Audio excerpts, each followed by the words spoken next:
somehow he's given you the peace to keep going. Tell us a little bit about what God's been doing to give you that peace. Okay, first of all, my story is a little bit like Vogie's. Just give you a little background on it. I kind of grew up in church as well. And the older you get, like I said, Christ becomes kind of second in your life sometimes. That's what happened to me.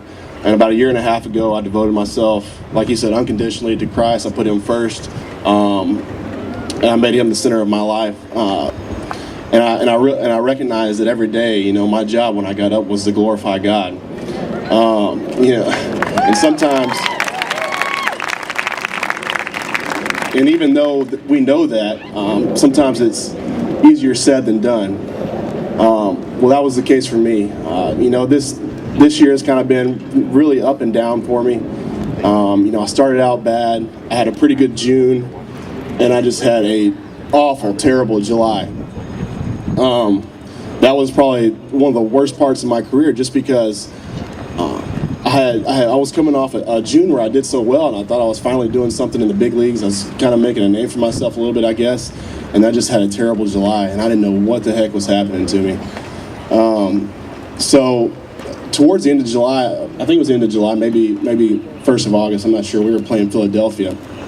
I kind of hit a low. I hit bottom.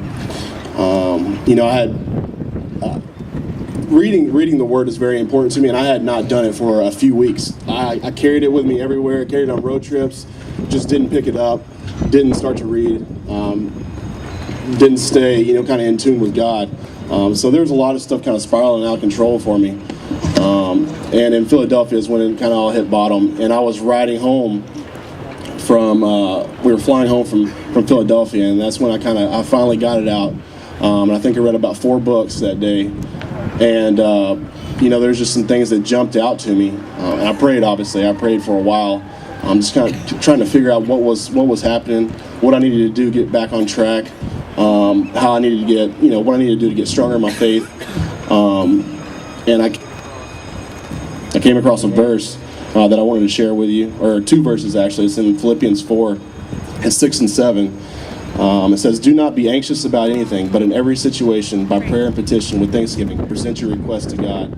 And the peace of God, which transcends all understanding, will guard your hearts and your minds in Christ Jesus."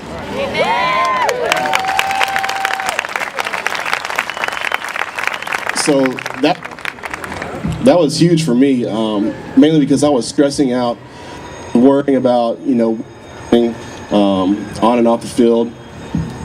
And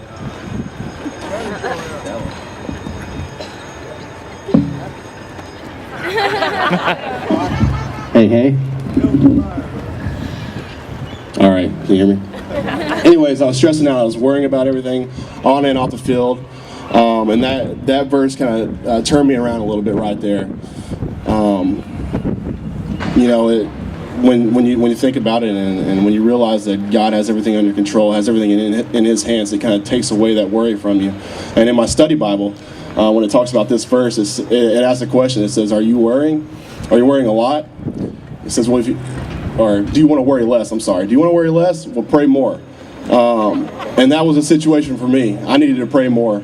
I was worrying a lot. I prayed more, and every time I pray now, when I go out on the field, I pray for the peace of God. And what that does is it helps me. It kind of frees me up to go out there and play for God. It frees me up to go out there and glorify God and not just play for myself. And I think that another thing is God kind of, He used this situation for me. He used those struggles for me to kind of help me realize, said, hey, you can't do this by yourself. You have to rely on me. And I'm very thankful for that He kind of opened my eyes to that. And now, I can go throughout my life relying on God to fix the problems for me, and I don't have to do it myself. That takes a huge burden off my shoulders. And like I said, it frees me up to glorify God. There was one more verse I wanted to read.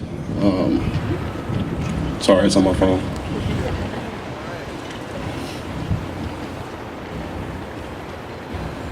It's in Romans 8.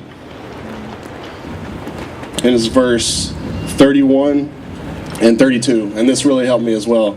It says, "What then shall we say in response to these things? If God is for us, who can be against us? He who did not spare his own son, but gave him up for us all, how will he not also, along with him, graciously give us all things?" So when you realize that God has our best interests in mind, whether it's on the baseball field or off the field, doing something else, and you know he's behind you 100%, once again, that frees you up to go out there and glorify him. And that's my main priority every day. Thank you.